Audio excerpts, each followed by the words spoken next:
See you, Hedwig. So a house elf shows up in my bedroom. We can't get through the barrier to platform 9 3/4. We almost get killed by a tree. Clearly someone doesn't want me here this year.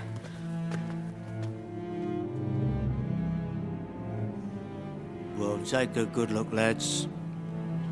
This night might well be the last you spend in this castle. Oh dear, we are in trouble. You were seen by no less than 7 muggles. Do you have any idea how serious this is? You have risked the exposure of our world. Not to mention the damage you inflicted on a whomping willow that's been on these grounds since before you were born.